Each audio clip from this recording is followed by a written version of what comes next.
Hello everyone, आज हम देखने वाले नंबर बेस कन्वर्जन। इससे प्रीवियस वीडियो में मैंने इसका बेसिक कॉन्सेप्ट एक्सप्लेन किया है कि क्या क्या नंबर सिस्टम होते हैं, कौन कौन से नंबर सिस्टम होते हैं, उसका बेस क्या होता है, कौन से नंबर वो कंसिडर करते हैं। आज हम देखने वाले हैं डेसिमल टू अदर कन्वर्जन। मतलब हम आज कन्वर्जन देखने वाले हैं कि कैसे हम डेसिमल को बाइनरी में कन्वर्ट कर सकते हैं, कैसे डेसिमल को ऑक्टल में, हेक्साडेसिमल में कैसे हम कन्वर्जन करेंगे, आगे देखते हैं। तो इससे रिलेटेड थोड़ा सा हम जान लेते हैं कि डेसिमल जो होता है, डेसिमल नंबर सिस्टम, उसका जो बेस होता है वो होता है 10। ठीक है, अब 10 जो होता है वो क्या है, 0 से 9 तक के डिजिट को कंसिडर करता है। मतलब 0 से 9 के बीच में जितने भी नंबर्स आते हैं उनके कॉम्बिनेशन से हम डेसिमल नंबर सिस्टम को हम रिप्रेजेंट कर सकते हैं। ठीक है, तो ये नॉर्मल है, इससे रिलेटेड जो भी हमको जानना ज़रूरी है। इसके बाद हम देखते हैं इसका कि हम आगे इसमें कैसे कन्वर्जन अप्लाई करते हैं। तो पहले हम देखते हैं कि डेसिमल टू बाइनरी हम कैसे कन्वर्ट करते हैं। ये पहला क्वेश्चन हमारे पास गिवन है, डेसिमल टू बाइनरी। सिंपल हमको ये समझना है कि जैसे कि हमारे पास ये नॉर्मल नंबर है, ये हमारा नंबर किस में गिवन है, 10 इसके बेस पे है, तो ये हमारा है डेसिमल नंबर सिस्टम। 1 to 5 हमको गिवन है। ठीक है, अभी ये क्या है, बेस 2 है। मतलब हमको किस में कन्वर्ट करना है, बाइनरी में, क्योंकि बाइनरी का बेस क्या होता है, 2 होता है। तो ये हमको डेसिमल से बाइनरी कन्वर्जन हमको करना है। वैसे ही हम दूसरा क्वेश्चन ये देखेंगे फ्रैक्शन वैल्यू के लिए कि फ्रैक्शन वैल्यू में हम कैसे अप्लाई करते हैं डेसिमल टू बाइनरी रिप्रेजेंटेशन, कि डेसिमल से हम बाइनरी में किस वे, कौन सा जो स्टेप है फॉलो करके हम उसको बाइनरी में रिप्रेजेंट करते हैं। ठीक है, तो पहला हम देखते हैं 1 to 5 को बाइनरी में हम कैसे रिप्रेजेंट करते हैं। इसका जो प्रोसीजर होता है, ये हमारे पास गिवन नॉर्मल वैल्यू है, मतलब 1 to 5। फ्रैक्शन के लिए हम अलग स्टेप देखेंगे। ठीक है, अभी इसके लिए देखते हैं। तो इसको हमको क्या करना रहता है, जो गिवन बेस है मतलब 2, मतलब अभी हमको कन्वर्ट किस में करना है, बाइनरी में कन्वर्ट करना है। तो हमको जो यहाँ पे गिवन बेस रहेगा हमारा, जिसमें हमको कन्वर्ट करना है, मतलब ये हमारा डेसिमल वैल्यू है, इसको हमको कन्वर्ट करना है बाइनरी में, मतलब जिसमें कन्वर्ट करना है उस वैल्यू से हमको इसको डिवाइड करना होगा।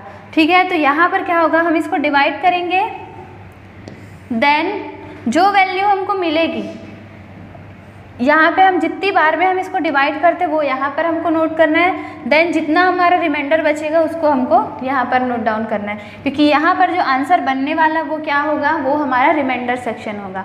ठीक है, तो अभी सबसे पहले हम इसको डिवाइड कर लेते हैं। तो पहले हमको क्या करना है, इनको 1 by 1 डिवाइड करते जाएंगे। तो 2 6 2 2 कितना बचेगा रिमाइंडर हमारा यहाँ पे 1।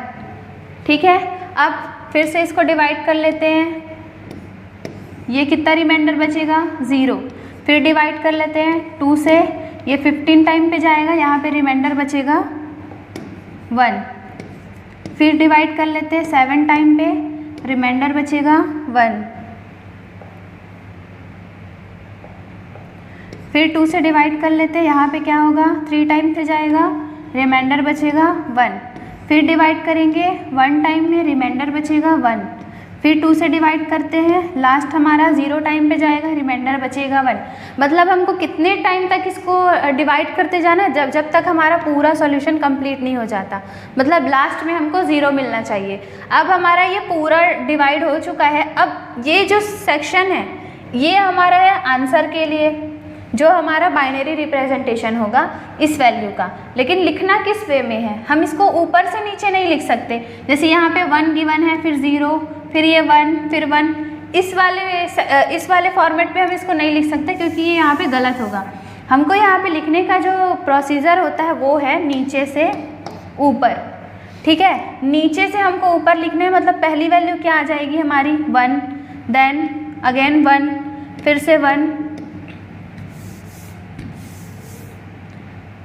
1 2 3 4 5 टाइम हमारा 1 है। उसके बाद क्या है 0, देन 1।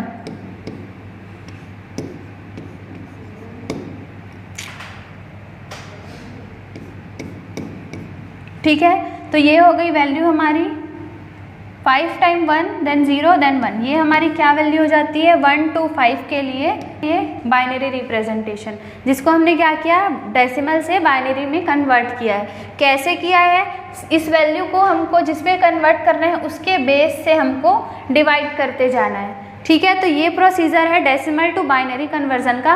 अब फ्रैक्शन वाली वैल्यू के लिए देखते हैं। फ्रैक्शन वाली वैल्यू में हमारा जो ये पॉइंट के पहले वाली जो वैल्यू वो तो सेम है, आगे मैंने ले लिया है 0.68, मतलब 1 to 5 के लिए डेसिमल वैल्यू जो है उसका जो बाइनरी वैल्यू है वो क्या हो जाएगा, ये इसका बाइनरी रिप्रेजेंटेशन होगा 1 to 5 के लिए। अब 0.68 के लिए हमको फाइंड आउट करना है। अभी पॉइंट के पहले वाली वैल्यू थी तो हमने यहाँ पे क्या किया था, इसको डिवाइड किया है। पॉइंट के बाद वाली वैल्यू को हमको क्या करना होगा, मल्टीप्लाई करना होगा, ठीक है। हमने 2 से मल्टीप्लाई किया है, मतलब हमारा जो बेस है वो 2 है, मतलब हमको यहाँ पे 2 से मल्टीप्लाई करना होगा 0.68 को। तो यहाँ पर हम इसको मल्टीप्लाई करेंगे तो ये हो जाएगा 136। मल्टीप्लाई करने से हमारी ये वैल्यू आ गई। अब पॉइंट कितने की बाद है, कितने वैल्यू के बाद है, पॉइंट 2 वैल्यू के बाद। हमने 2 वैल्यू के बाद पॉइंट लगा दिया, तो यहाँ पर हमारा जो पॉइंट के बाद वाली वैल्यू है 36 आई है, उसको हमको वापस से मल्टीप्लाई करना होगा, मतलब 0.36 इंटू 2, ठीक है। अभी फिर से हमको इसको मल्टीप्लाई करना है तो इसकी वैल्यू आ जाती है 0.72। तो अभी इसको हमने मल्टीप्लाई किया तो हमारी वैल्यू आ गई 0.72। अब पॉइंट के बाद वाली जो वैल्यू है 0.72, इसको हमको फिर से मल्टीप्लाई करना है 0.72 इंटू 2, तो ये वैल्यू आएगी 144, ठीक है।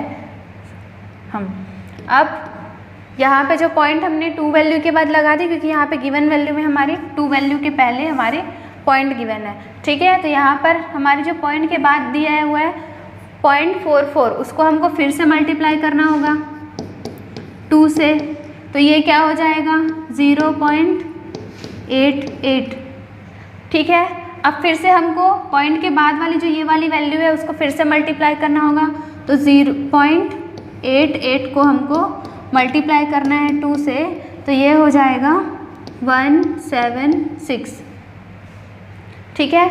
अब 176 आया, 2 वैल्यू के बाद हमने पॉइंट लगा दिया।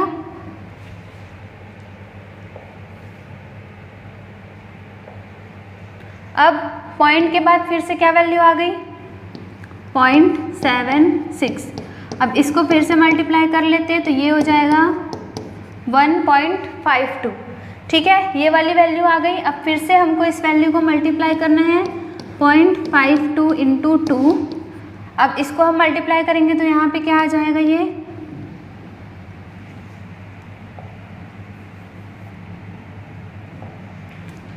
1.04, ये हमारी वैल्यू आ गई। अब जैसे हमने देखा कि यहाँ से हम मल्टीप्लाई करते जा रहे हैं, हम आगे बढ़ते जा रहे हैं 1 बाय 1, तो ये एज इट इज़ ऐसे ही चलते जाएगा जब तक हम इसको स्टॉप ना कर दें, ठीक है। तो स्टॉप करने का 2 इसमें स्टेप होता है। पहला, अगर पॉइंट के पहले ये जो गिवन पॉइंट है ना हमारा, इस पॉइंट के पहले हमारी जो वैल्यू है वो रिपीट होते जाती है। जैसे यहाँ पर हम देखते हैं कि हमारी 1 1 1, मतलब यहाँ से 1 0 1 1 तब तो ठीक था, लेकिन इसके बाद से हमारे जो 1 1 है वो रिपीट होते जा रहे। तो हमारे क्या होगा, यहाँ पे जो प्रोसीजर है यहाँ पे हम स्टॉप कर सकते हैं अगर हमारी पॉइंट के पहले वाली वैल्यू बार बार रिपीट हो रही है। दूसरा, हम कब स्टॉप कर सकते हैं, जैसे ये 1 पॉइंट है, इसके बाद अगर हमारी जो वैल्यू है वो 0 0 हो जाती है, मतलब आगे हमारी वैल्यू 0 हो जाती है, मतलब हमको आगे मल्टीप्लाई करने की नीड नहीं है, तब हम यहाँ पे स्टॉप कर सकते हैं। ये 2 स्टेप है यहाँ पे हमको, जो अपना सीक्वेंस है उसको स्टॉप करने के लिए। मोस्टली हम ज़्यादातर ये देखते हैं कि हम 5 to 6 डिजिट यहाँ पर ले लें, ठीक है। लेकिन यहाँ पे ये भी प्रोसीजर होता है कि हमारा जो पॉइंट के बाद वाली वैल्यू जो गिवन है 0 0 अगर रिपीट हो रही है, मतलब सॉरी 0 0 अगर आ जाती है तब हम स्टॉप कर सकते हैं, या फिर पॉइंट के पहले हमारा 1 1 रिपीट हो रहा है, या फिर पॉइंट के पहले हमारा अगर 0 0 रिपीट हो रहा है, मतलब सेम डिजिट हमारा मल्टीपल टाइम अगर रिपीट होता है तो हम यहाँ पे प्रोसीजर स्टॉप कर सकते हैं। तो यहाँ पर हमारा जो आंसर है वो क्या हो जाएगा,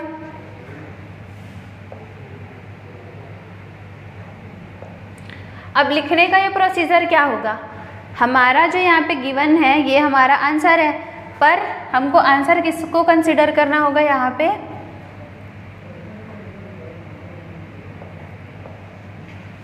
ये 1 0 1 0 1 1 1 ये हमारा होगा आंसर। ठीक है, तो जो हमारा बाइनरी रिप्रेजेंटेशन हम कह रहे हैं यहाँ पे वो क्या होगा, पॉइंट के पहले वाली जो वैल्यू है उसको हमको एज अ आंसर यहाँ पे कंसिडर करना होगा। और इसका लिखने का जो प्रोसीजर होगा वो क्या होगा, यहाँ पे हमने नीचे से ऊपर लिखना शुरू किया था, यहाँ पर हमको एज इट इज़ लिखना है जैसे हमारा सीक्वेंस गिवन है। जैसे ये 1 है फिर 0, मतलब यहाँ पे अगर हमने लिखना है, यहाँ पे पॉइंट के बाद हम लिखते हैं 1 0 देन 1 0 1 1 1, ये हमारा होगा बाइनरी रिप्रेजेंटेशन 0.68 के लिए। ठीक है, तो ये था डेसिमल टू बाइनरी रिप्रेजेंटेशन, जिसमें हमने क्या देखा, पॉइंट की पहली जो वैल्यू गिवन है उसको अगर हमको डेसिमल से बाइनरी में कन्वर्ट करना है तो उसके लिए हमको बेस से उसको डिवाइड करना है। पॉइंट के बाद वाली जो वैल्यू गिवन है 68, इसको हमको कैसे प्रोसीजर फॉलो किया हमने कि जो वैल्यू गिवन है उसको हमने बेस से मल्टीप्लाई कर दिया और जो भी पॉइंट के पहले वाली जो हमारी वैल्यू आई है वो हमारी आंसर बन जाते हैं। ठीक है, तो ये हमारा है 68 की जो बाइनरी रिप्रेजेंटेशन और ये हमारा है 1 to 5 के लिए बाइनरी रिप्रेजेंटेशन। ठीक है, अब आगे हम डेसिमल से ऑक्टल कन्वर्जन देखते हैं कि डेसिमल से हम ऑक्टल में कैसे कन्वर्ट करते हैं, क्या इसका प्रोसीजर होगा। यहाँ पर जो वैल्यू गिवन है हम देख सकते हैं कि ये हमारा किस पे है, डेसिमल पे है क्योंकि बेस 10 है। यहाँ पे जो बेस गिवन है 8 वो किसके लिए होता है, ऑक्टल के लिए। तो पहले हम नॉर्मल वैल्यू के लिए देख लेते हैं, देन उसके बाद हम देखेंगे फ्रैक्शन वैल्यू में हम कैसे कन्वर्ट करते हैं। पहले हमने देखा कि हमारा जो वैल्यू गिवन है उसको हमको डिवाइड करना होता है। बाइनरी में हमने किससे डिवाइड किया था, 2 से डिवाइड किया था। अभी हमको किस में कन्वर्ट करना है, ऑक्टल में, मतलब 8 हमारा बेस है तो यहाँ पर हम किसका यूज़ करेंगे, 8 का। मतलब हम यहाँ पे 152 को डिवाइड करेंगे 8 से, तो यहाँ पर हम डिवाइड कर लेते हैं और जो भी हमारी रिमाइंडर बचते हैं हमारे उसको हम रिमाइंडर को यहाँ लिखेंगे और जितने बार हमको डिवाइड हमने किया उस वैल्यू को हम यहाँ पर नोट करते जाएंगे। ठीक है, तो इसको हम डिवाइड करते हैं तो हमारा आ जाता है 19 और इसका रिमाइंडर बचेगा 0। देन फिर 8 से हम डिवाइड करते हैं तो फिर से क्या हो जाता है, 2 टाइम पे जाएगा एंड देन रिमाइंडर क्या बच जाएगा यहाँ पे 3। ये हो जाता है हमारा binary decimal to octal representation. Last हमारा 2 बचा हुआ है तो यहाँ पे हम 2 को फिर से डिवाइड कर लेते हैं 8 से, ये 0 टाइम पे, देन रिमाइंडर क्या बचेगा 2। मतलब हमने यहाँ पे पूरा प्रोसीजर यहाँ पे कंप्लीट कर लिया है। ठीक है, अब 0 आते तक हमने कंप्लीट किया। अब इसको लिखेंगे किस वे में, नीचे से ऊपर, मतलब पहले 2 देन 3 देन 0। तो ये हमारा क्या है, binary decimal to octal representation. Decimal से हमने ऑक्टल में इसको कैसे कन्वर्ट किया हमको ये समझना है। ठीक है, अब फ्रैक्शन वैल्यू की बात आती है 152.25 के लिए। हमने यहाँ पे 152 के लिए तो देख लिया कि कैसे हमने यहाँ पे इसको कन्वर्ट किया ऑक्टल में, तो इसकी वैल्यू क्या हो जाएगी 230.25 के लिए निकाल लेते हैं। इसके लिए क्या होगा, जैसे हमने पहले देखा है कि जो हमारा पॉइंट के बाद वैल्यू गिवन है उसको हमको बेस से मल्टीप्लाई करना है। पॉइंट के पहले वाले को क्या करना है, डिवाइड करना है, पॉइंट के बाद वाले को हमको मल्टीप्लाई करना है। तो इसे मल्टीप्लाई करेंगे तो ये क्या हो जाएगा 200।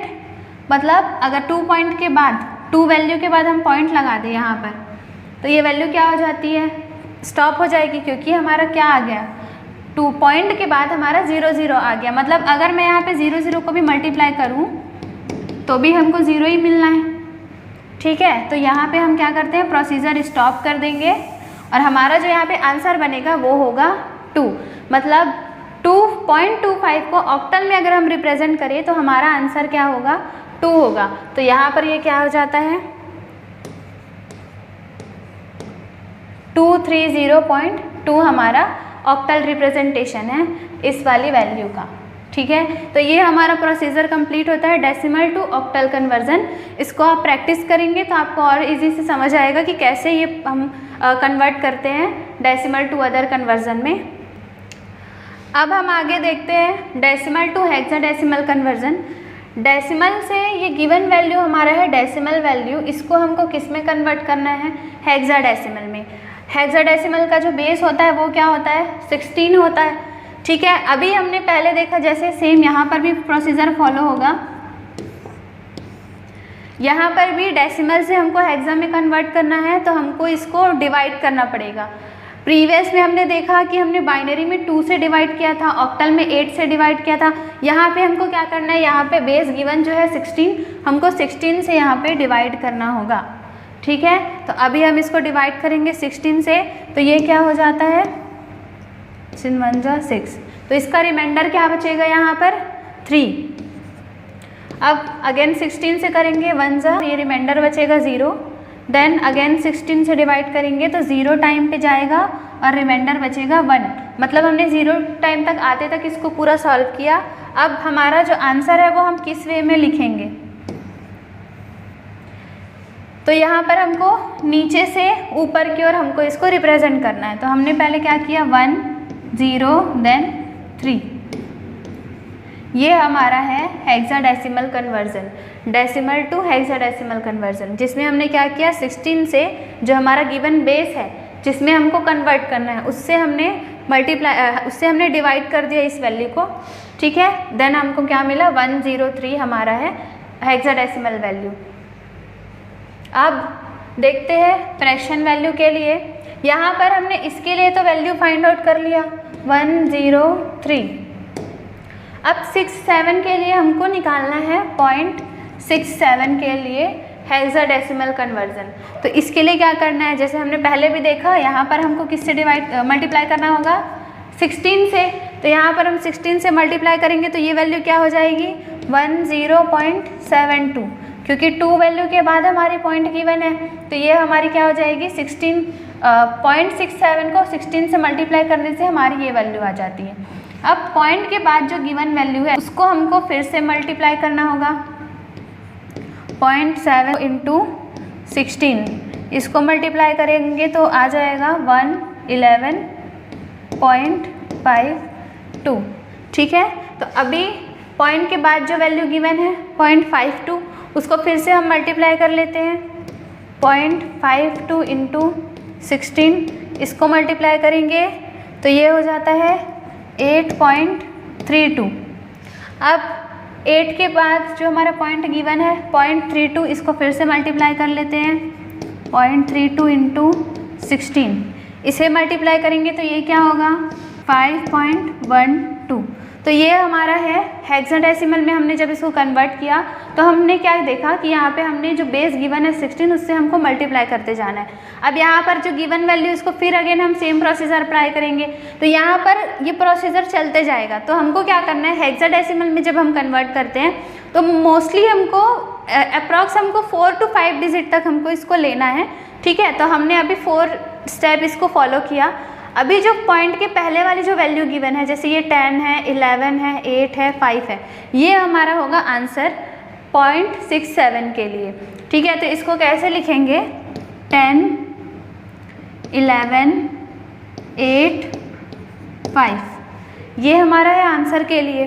तो हम क्या इसको डायरेक्ट ऐसे ही रिप्रेजेंट करेंगे, नहीं, क्योंकि हेक्साडेसिमल में हमने देखा है कि हमारा जो गिवन 10 होता है 11 होता है, मतलब 10 11 12 13 14 15, इन सभी वैल्यू मतलब 10 से 15 तक की वैल्यू को हम यहाँ पे अल्फ़ाबेट में रिप्रेजेंट करते हैं, मतलब A B C D E और F।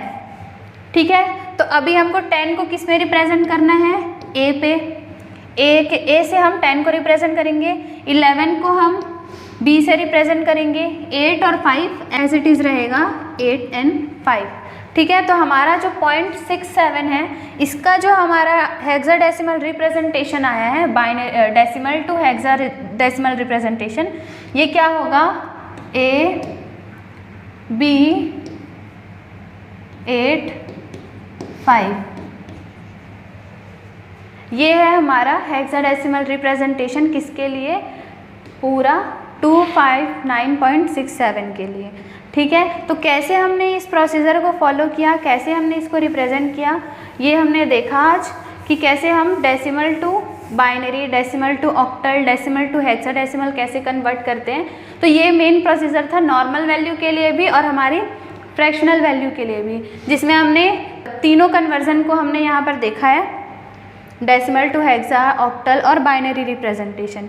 ठीक है, तो ये बेसिक कॉन्सेप्ट होता है इसका कि अगर हमको जैसे एग्ज़ाम पे पूछा जाता है यूनिवर्सिटी लेवल के क्वेश्चन में भी या फिर कॉम्पिटिटिव एग्ज़ाम के क्वेश्चन में भी, तब भी हमको यही प्रोसीजर फॉलो करना है, क्योंकि डेसिमल टू अदर कन्वर्जन में हमारा कोई शॉर्टकट नहीं होता।